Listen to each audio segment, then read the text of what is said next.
जो कि मेरे को बॉलिंग शुरू से ही मतलब पसंद है जब से मैं क्रिकेट खेल रहा हूँ, कि आप कुछ ऐसा करें जो आप दूसरों को ऑटोग्राफ देने लायक बने, आपको हमारे ऑटोग्राफ की ज़रूरत ना पड़े। कि आप कोई भी अगर आप एरिया लैग कर जाते हो तो आप टीम में नहीं आ सकते हैं। कम से कम नहीं तो 15-20 और होते हैं जो और उसके साथ मेहनत करते हैं। टैलेंट कभी भी किसी से नहीं छुपता है, जो मतलब मैंने भी सुना भी है और मैंने फील भी करा है। बिकॉज़ वो प्रैक्टिस अभी यहाँ नहीं मिल पाती, बिकॉज़ जो हम गिने-चुने जो बोर्ड के ट्रॉफी के प्लेयर्स हैं वो बाहर चले जाते हैं।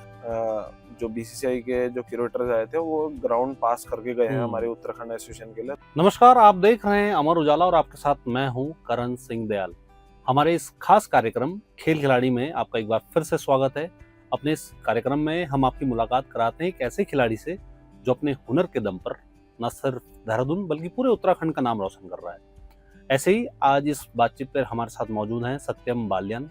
सत्यम बाल्यान क्रिकेट के शानदार खिलाड़ी हैं और अभी वर्तमान में वो उत्तराखंड की टीम को रिप्रेजेंट करते हैं। सत्यम, अमर उजाला में आपका बहुत बहुत स्वागत है। Thank you so much Dayal ji. Satyam, जब हम बात करते हैं क्रिकेट की, क्रिकेट भारत के दिल में बसता है। हाँ जी। आपकी शुरुआत कैसे हुई, कैसे क्रिकेट का बल्ला हाथ में आया और वो कौन सा पहला दिन था जब आप, और कौन सी वो प्रेरणा थी जब आप मैदान में उतरे बल्ला लेकर? तो पहले मैं कहना चाहूँगा कि बल्ला तो नहीं, लेकिन मेरे को गेंदबाजी ज़्यादा पसंद आई थी।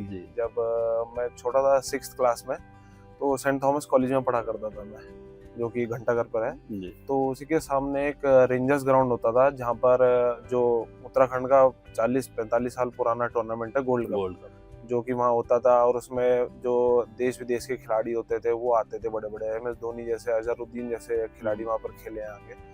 तो हम वहाँ पर जाया करते थे, उनके मैचेस देखते थे, तो काफ़ी मज़ा आता था। तो एक बार मेरी मुलाकात प्रवीण कुमार जी से हुई थी वहाँ पर, जो कि मेरे को बॉलिंग शुरू से ही मतलब पसंद है जब से मैं क्रिकेट खेल रहा हूँ। जैसे अपने जो स्कूल टाइम में खेलते हैं या अपने घर पे खेलते हैं लोग बच्चे, तो बॉलिंग स्टार्टिंग से पसंद है। तो मेरे को मिलके उनसे बड़ा अच्छा लगा, तो उनसे मैंने कुछ बातें करी। उन्होंने मेरे को एक ही चीज़ बोली थी जब मैं उनका ऑटोग्राफ ले रहा था, कि आप कुछ ऐसा करें जो आप दूसरों को ऑटोग्राफ देने लायक बने, आपको हमारे ऑटोग्राफ की ज़रूरत ना पड़े। तो वही एक चीज़ थी मेरे को कि जो मोटिवेट करी। फिर मैंने उस दिन से सोचा कि नहीं, मेरे को कुछ क्रिकेट में कैरियर बना सकता हूँ मैं। अदरवाइज़ मेरी करिकुलम जो है, जो स्कूल की एक्टिविटीज़ है, मैं उसमें भी अच्छा हूँ। तो वो एक दिन था कि जहाँ से मेरे को एक होप दिखी कि नहीं, हाँ, ये जो क्रिकेट है इसमें मैं अपना कैरियर आगे प्रोसीड कर सकता हूँ। फिर उसके बाद मैंने 9th में सहवाग इंटरनेशनल स्कूल है हरियाणा में, तो वहाँ पर मेरे एक पहले के कुछ फ्रेंड्स थे, तो उनसे मैंने बात करी। तो फिर मैंने वहाँ बोला, तो मेरे पेरेंट्स ने फिर वहाँ पे एग्री किया जाने के लिए, जो कि मैं गया। मैं 1 साल रहा 9th में, बट वहाँ क्रिकेट की एक्टिविटीज़ के साथ साथ थोड़ा सा जो है मेरा स्टडीज से थोड़ा फोकस हट गया था। तो इसी करके, और थोड़ा मेरे हेल्थ के इश्यूज़ हुए।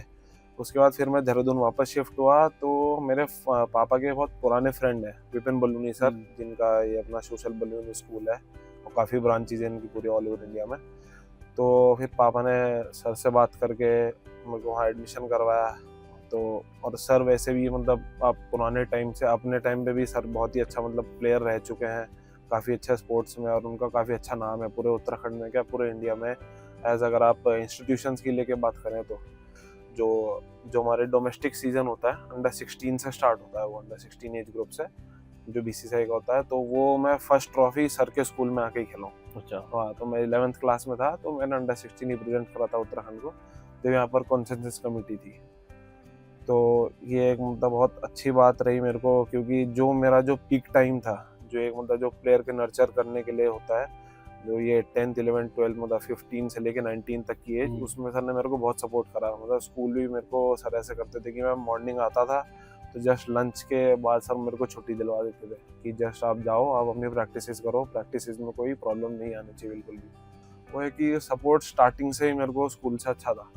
तो जिसके मैं कहूँगा कि वही सारा श्रेय जाता है बलूनी सर को, कि उनकी वजह से आज जो मेरी स्टडीज़ में भी कोई प्रॉब्लम नहीं आई, और मैं खेलता भी रहा, एंड फाइनली अब मैं सीनियर टीम में हूँ उत्तराखंड की, तो वो अच्छा लगता है। सत्यम, आपने उत्तराखंड की टीम की बात करी और अब बहुत जल्द बीसीसीआई के जो घरेलू टूर्नामेंट है रणजी ट्रॉफी, वो खेलने वाले हैं। उसके बारे में बताइए, कितना इम्पोर्टेंट है किसी एक खिलाड़ी के लिए घरेलू क्रिकेट में पार्टिसिपेट करना, और मौका मिलना कितना मुश्किल है? ये पहली बात तो मौका मिलना बहुत मुश्किल है, बिकॉज आज की डेट में जो है क्रिकेट तो इंडिया में एक मतलब फेस्टिवल की तरह मनाया जाता है, जी। जैसा आपको भी पता होगा। तो उसमें क्या है कि आपको बहुत सारी चीज़ें हैं, बहुत सारे एरियाज हैं जो आपको कवर करने पड़ते हैं एज अ स्पोर्ट्समैन, कि आप कोई भी अगर आप एरिया लैक कर जाते हैं तो आप टीम में नहीं आ सकते हैं, जो कि मैंने भी फील किया है कि मैं अगर कभी कुछ होता है, अप्स एंड डाउन्स होते हैं, तो आप टीम में नहीं जगह बना पाते हो।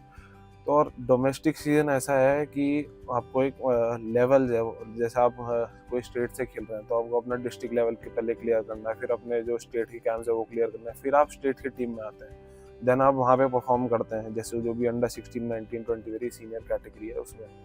एंड उसके बाद वहाँ परफॉर्म करने के बाद फिर नेशनल कैंप्स लगते हैं, नेशनल कैंप्स में जाने के बाद तब फिर आप आईपीएल में आते हैं, एंड देन फिर इंडिया के लिए फिर आपको वहीं कंसिस्टेंट परफॉर्म करना पड़ता है, 3-4 साल कंसिस्टेंट परफॉर्म करेंगे आप, तभी जाके आप इंडिया टीम में जगह बना पाते हैं। तो ये है कि मेन है कि आप कंसिस्टेंसी रहे, आपका हार्ड वर्क और डिसिप्लिन कितना आप मेंटेन रख सकते हैं अपने साथ, तो वही एक मेरे को लगता है मेन की है आपका आगे सक्सेस की। सत्यम, क्रिकेट की जब हम बात करते हैं तो जब आपने क्रिकेट शुरू किया होगा, कितना डिफरेंस है गली मोहल्ले से क्रिकेट खेलते हुए एक इंटरनेशनल मैदान तक पहुंचना, कितना मुश्किल है, और उसके पीछे हालांकि आपने बताया उसके पीछे बड़ी मेहनत लगती है, और जाहिर सी बात है हर एक स्पोर्ट्समैन को मेहनत करनी भी पड़ती है। लेकिन जब हम बात करते हैं किसी एक आम व्यक्ति की जो अपने गली मोहल्ले से निकल के इंटरनेशनल ग्राउंड पे अपने स्टेट को, अपने देश को रिप्रेजेंट करना चाहता हो, तो क्या सिर्फ वो एक खिलाड़ी की मेहनत होती है या पूरे उसके पीछे कुछ लोग होते हैं? उसके बारे में बताइए कि आपके जो आसपास लोग थे, आपकी सपोर्टिंग सिस्टम, फिर चाहे वो फैमिली हो, दोस्त हो, कोचेस हो, उसके बारे में कुछ बताइए कि कैसे वो एक आपको पीछे से सपोर्ट मिला? जी, मेन तो सपोर्ट ही होता है। देखिए, आप प्लेयर हैं, आपको कुछ अगर लाइफ में करना है तो आपने मेहनत करनी पड़ेगी, चाहे वो क्रिकेट का फील्ड हो या चाहे आप अदर लाइफ में कोई भी प्रोफेशन ले लीजिए, आपकी अपनी मेहनत तो होती है। लेकिन एक अच्छे माइलस्टोन पे जाना, एक जो अच्छे लेवल पर अचीव करना, उसके लिए आपको बहुत सारे लोग लगते हैं, जो कि जिन्हों कहते हैं हम कि बैकग्राउंड में लोग रहते हैं, उनकी मेहनत होती है लेकिन वो उतनी नहीं दिखती है जितनी प्लेयर की दिखती है, जो जो भी पर्टिकुलर एक आदमी है वो कर रहा है। तो मेन इसलिए है कि आपका पेरेंट्स का सपोर्ट है फर्स्ट, उसके बाद जैसे मैंने बताया कि आपको स्कूल से कितना सपोर्ट मिल रहा है, या जो आपके वहाँ टीचर्स हैं, या जो भी आपके जो वहाँ पे जो भी XYZ जो स्कूल के जो भी मालिक वो होते हैं वो सब। तो और जो आपके कोचेज हैं, जो आप अपनी एकेडमीज में जाते हैं या जो आपको स्टेट लेवल में कोचेज मिलते हैं, तो वो आपको कितना सपोर्ट कर रहे हैं। तो मैं मानता हूँ कि प्लेयर मेहनत करता है, लेकिन उसके साथ कम से कम नहीं तो 15-20 और होते हैं जो और उसके साथ मेहनत करते हैं, वो ज़्यादा इंपॉर्टेंट रोल प्ले करते हैं रादर देन कि वो प्लेयर कितनी मेहनत कर रहा है। तो वो सपोर्ट बहुत ज़रूरी है एक प्लेयर के लिए। सत्यम, जब हम क्रिकेट की भी बात करते हैं, फिर चाहे वो अपने स्टेट के लिए खेलना हो या देश के लिए खेलना हो, कहा जाता है ऐसा कि आपके हुनर के साथ साथ आपका उस सिस्टम में एक ऐसी पैंठ भी होनी चाहिए ताकि आपको मौका मिल सके। क्या ऐसा बिल्कुल सच है, सही है? ऐसा कहना बिल्कुल सही रहेगा कि हुनर के साथ साथ आपका एक ऐसा स्ट्रॉन्ग बैकग्राउंड भी होना चाहिए तो आपको, ताकि आपको मौका मिले। हुनरबाज खिलाड़ी क्या पीछे रह जाते हैं? जी, मैं इस चीज़ से मतलब 100% तो नहीं कहूँगा, लेकिन मैं 90% इसके फेवर में नहीं हूँ चीज़ के। बिकॉज़ अगर आप मेहनत कर रहे हैं, आपका जो टैलेंट है, अगर वो टैलेंट है, वो टैलेंट एक ऐसी चीज़ है जो मेरे को नहीं दिखेगी लेकिन 10 आदमियों को और दिखेगी। टैलेंट कभी भी किसी से नहीं छुपता है, जो मतलब मैंने भी सुना भी है और मैंने फील भी करा है, बिकॉज़ मैं भी यहाँ से एसोसिएशन से खेल रहा हूँ, तो मेरे कोई ऐसे बैकअप नहीं है, मेरा बैकग्राउंड भी इतना कोई ऐसा स्ट्रॉन्ग नहीं है। मेरे फादर बिज़नेसमैन है, रेस्टोरेंट ट्रैवल्स का बिज़नेस है, एंड आपको पता ही है आजकल टूरिज़्म का थोड़ा-सा उस पे है ही। तो मैं ये नहीं कहूँगा कि आपका बैकग्राउंड ही अच्छा होना चाहिए, या आपका किसी भी मतलब आप ऑर्गेनाइजेशन है, किसी भी आप एसोसिएशन से आप खेल रहे हैं, तो आपके उसमें कोई आदमी जानने वाला होना चाहिए, तभी हो सकता है। नहीं तो अगर ऐसा होता तो आज वैभव सूर्यवंशी जैसे और जायसवाल जैसे शायद टीम में नहीं होते, अगर ऐसा होता तो। तो ये आपका जो है टैलेंट मेरे को नहीं दिखे तो आगे किसी को ना किसी को आगे आज रिकॉग्नाइज होता ही होता है। आज नहीं दिखेगा, 1-2 साल में नहीं दिखेगा, लेकिन थर्ड ईयर आप उसको रोक नहीं सकते। तो वही मैं जानता हूँ। जी। वैभव का आपने नाम लिया, अब हम बात करते हैं आईपीएल की। आईपीएल का जो मंच है, आप कैसे समझते हैं उसे किसी एक खिलाड़ी के लिए कितना इम्पोर्टेंट है? और क्या ऐसा कहा जाए कि आप आईपीएल जैसे मंच ने बड़े सारे खिलाड़ियों की ज़िंदगी बदली है? जी, ये बात तो सही है कि आईपीएल आज के टाइम में बहुत से जो प्लेयर्स हैं, जो बहुत ही मतलब डाउन टू अर्थ अपने बैकग्राउंड, जिनका बहुत अच्छा बैकग्राउंड नहीं है, वो आते हैं, वो परफॉर्म करते हैं, वो इंडिया टीम के लिए सिलेक्ट होते हैं। तो एक बहुत बड़ा प्लेटफॉर्म हो गया है आईपीएल, डोमेस्टिक क्रिकेट से भी, कि डोमेस्टिक क्रिकेट से आके ही वो आते हैं ऊपर। एंड जो बीसीसीआई है वो मतलब लगातार काम कर रही है प्लेयर्स पे कि वो आए और परफॉर्म करें और ऊपर खेलें। तो वही मेरे को जो लगता है, मेरे को जो फीलिंग है कि जो प्लेयर नीचे से मेहनत करते हुए आ रहा है, उसको कभी भी ये डर नहीं रहेगा कि अगर मैंने करा तो मैं वापस हो जाऊंगा। लेकिन अगर नहीं भी कर पाता है, लेकिन उसको अपनी मेहनत पे ट्रस्ट रहता है कि नहीं, मैं अगर इस बार नहीं करा, मैं कोई नहीं, मैं अगली बार होगा तो मैं अगली बार जरूर करूंगा। अब देख लीजिए सूर्यवंशी है, जैसे अभी वो 15 साल का है, तो वो आप देख लीजिए कितनी एज है उसकी, जितनी उसकी एज नहीं, उससे डबल उसने रिकॉर्ड्स तोड़ दिए इस बार आईपीएल में। तो वही है, जस्ट एक कॉन्फिडेंस की बात है, और नीचे से जो क्रिकेट वो बिल्ड करते हुए आ रहे हैं प्लेयर्स के लिए, बीसीसीआई जो लगातार काम कर रही है, तो उसका रिजल्ट दिख रहा है। अब हम अपने उत्तराखंड की बात करते हैं। आप अब घरेलू क्रिकेट खेलने की भी तैयारी कर रहे हैं और 2 रणजी ट्रॉफी में का आप हिस्सा भी रह चुके हैं। कितना डिफरेंस है अपने उत्तराखंड में और बाकी के दूसरे स्टेट में, चाहे फिर वो फैसिलिटी को लेकर हो, गवर्नमेंट सपोर्ट को लेकर हो, या फिर जो क्रिकेट का जो मैदान है उसको लेकर हो, कितना डिफरेंस समझते हैं? क्या आपको लगता है ऐसा कि इससे चीज़ें और अगर बेहतर होती तो हम ज़्यादा बेहतर प्रदर्शन कर पाते? जी, मैं बोलूँगा तो कि हमारे अभी स्टेट को बने हुए, जो हमारा जो हमें वो कॉन्सेंसस कमेटी के बाद जो एसोसिएशन मिली थी, क्रिकेट एसोसिएशन ऑफ उत्तराखंड को, तो आई गेस अराउंड 8-9 ईयर्स हुए हैं अभी मिले हुए। एंड आप देखेंगे सीनियर टीम का रिकॉर्ड, तो सीनियर टीम 4 बार आपका नॉकआउट जा चुकी है 8 साल में। मेरे को नहीं लगता है कि किसी को जो 8 साल के अंदर कोई 4 बार नॉकआउट्स खेला हो। एंड हम 3 बार क्वार्टर फाइनल खेले हैं, मुंबई, कर्नाटका, विदर्भ जैसी टीमों के अगेंस्ट। एंड अभी हमने इसी ईयर हमने कर्नाटक के अगेंस्ट सेमीफाइनल खेला है। तो मैं मानता हूँ कि ये बहुत बड़ी अचीवमेंट है किसी भी एसोसिएशन के लिए या किसी भी स्टेट के लिए, कि आप इतने कम समय में वो टीमों के साथ जो आज से 70-80 ईयर्स पहले से क्रिकेट खेल रहे हैं।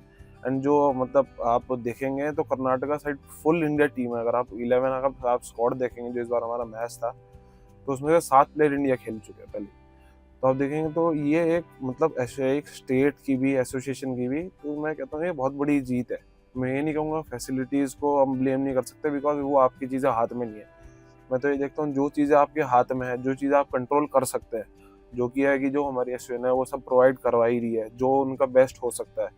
अब अगर हम दूसरे स्टेट से कंपेयर करेंगे, लेकिन फिर हमें ये भी कंपेयर करना चाहिए वो खेल कब से रहे हैं, कितने इंडिया प्लेयर है उनके पास, तो उनके पास मिल रही है। लेकिन जो मेरे को लगता है, अभी आप नॉर्थ ईस्ट स्टेट देख लिए, नॉर्थ ईस्ट के साथ ही हमें एसोसिएशन मिली थी। अब नॉर्थ ईस्ट की कोई भी टीम देखिए और उत्तराखंड देखिए, तो जो ग्राफ ऊपर गया है वो आई गेस वो 1000% ऊपर है हमारा उनके कंपैरिजन में। तो ये 8 साल में जो आप जितने भी क्रिकेट में चेंजेस हुए हैं, इतनी अच्छी टीम है हमारी विमेंस टीम है, वो भी 2 या 3 बार आई गेस ट्रॉफी लेके आ चुकी है। तो बहुत बड़ी अचीवमेंट है। हम अंडर 23 जिस साल में अभी खेला था, लास्ट टू लास्ट ईयर 2023-24 में हम फाइनल खेले हैं अंडर 23। उसमें आपका मेंस वनडे ट्रॉफी होती थी, तो हम उसमें यूपी के अगेंस्ट खेले। तो बहुत बड़ी अचीवमेंट है हमारे स्टेट के लिए चीज़ के लिए। सत्यम, एसोसिएशन जो हमारी क्रिकेट एसोसिएशन है उसके पास खुद का मैदान नहीं है जी। जब हम प्रैक्टिस की बात करते हैं खिलाड़ियों के प्रैक्टिस के लिए, तो कौन से मैदान में आप प्रैक्टिस करते हैं? क्या दूसरे राज्यों की दौड़ लगानी पड़ती है प्रैक्टिस के लिए? जी हाँ, कभी कभी जैसे हमारा ऑफ सीजन होता है, जैसे अभी जून जुलाई का टाइम है, मतलब आफ्टर अप्रैल मार्च मई, तो हम जाते हैं मतलब बाहर के, कि यहाँ पर ग्राउंड्स तो हैं, बट वो ये कि जो अच्छे अच्छे प्लेयर्स होते हैं वो बाहर जाते हैं, मतलब दिल्ली वगैरह जाते हैं, ये अपना पंजाब की साइड जाते हैं प्रैक्टिस करने के लिए। बिकॉज वो प्रैक्टिस अभी यहाँ नहीं मिल पाती, बिकॉज जो हम गिने चुने जो बोर्ड के ट्रॉफी के प्लेयर्स हैं वो बाहर चले जाते हैं। देन हमारे पास ऑप्शन वही रहता है। और रही ग्राउंड की अवेलेबिलिटी की बात, तो अब जैसे आप देख रहे होंगे 2 साल से यूपीएल हो रहा है उत्तराखंड प्रीमियर लीग, तो हमें अपने ही स्टेडियम में खेलने का मौका मिल रहा है, तो उससे मैं नहीं मानता हूँ कि उससे कोई अच्छी बात होगी। एंड आप देखेंगे बहुत सारे जो ग्राउंड्स है, अभी नए नए ग्राउंड्स बन रहे हैं, और हमारा भी शायद इस बार जो बीसीसीआई के जो क्यूरेटर्स आए थे वो ग्राउंड पास करके गए हैं हमारे उत्तराखंड एसोसिएशन के लिए, तो वो बहुत एक अच्छी बात थी, और बहुत जो हम क्रिकेटर्स हैं उनके लिए बहुत अच्छी बात है। सत्यम, एक आखिरी सवाल खासकर उन युवाओं के लिए जो आपको देख रहे हैं, सुन रहे हैं, कोई अगर क्रिकेट पे अपना करियर बनाने का सपना देख रहा है जी। तो उन्हें किन बातों का ध्यान रखना चाहिए और कैसे उस सपने को साकार करने के लिए कितनी मेहनत करनी चाहिए? जी देखिए, जो भी नई नई जो हमारी जनरेशन आ रही है क्रिकेट की, मैं तो बस यही बोलूँगा जो मैंने अपने पे अप्लाई किया है कि आप कोई भी काम है आपका सुबह से लेके शाम तक का एक रूटीन होना चाहिए। आपका सब चीज़ एक डिसिप्लिन में होना चाहिए, चाहे आपके प्रैक्टिस हो, चाहे आपके घर पे हो, कोई भी आपकी स्टडीज़ में हो। तो एक अगर रूटीन अगर आपका सेट है, तो वो एक तरह से फिर बॉडी सिस्टम में आ जाता है। जैसे हम कहते हैं कि आपको कुछ भी चीज़ है, आपको बाय हार्ट याद होनी चाहिए। तो वही चीज़ है कि हमें जो रूटीन है हमारा सुबह शाम तक का, वो बाय हार्ट होना चाहिए। एंड डिसिप्लिन तो सबसे मस्ट है।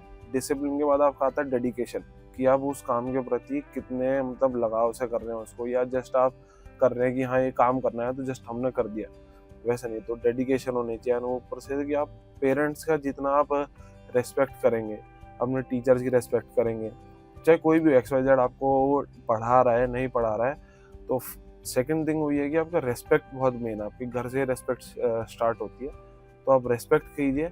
बाकी जैसा आप कहते हैं आप अपनी किताबों की रेस्पेक्ट करते हैं, तो ऐसे ही अपने गेम की रेस्पेक्ट कीजिए। किसी भी फील्ड में आप उसकी रेस्पेक्ट करेंगे तो वो आपको डबल रेस्पेक्ट वापस पे करता है। जी।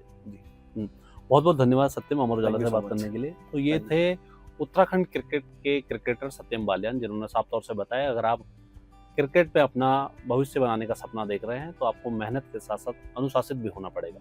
अपने इस कार्यक्रम में हम आपकी मुलाकात ऐसे ही किसी खिलाड़ी से कराते रहेंगे जो अपने हुनर के दम पर न सिर्फ देहरादून बल्कि पूरे उत्तराखंड का नाम रोशन कर रहा है। तब तक आप देखते रहें अमर उजाला। अगर आप ये वीडियो YouTube पर देख रहे हैं तो हमारे चैनल को सब्सक्राइब कर बेल आइकन दबाएं और Facebook पर देख रहे हैं तो हमारे पेज को लाइक करें।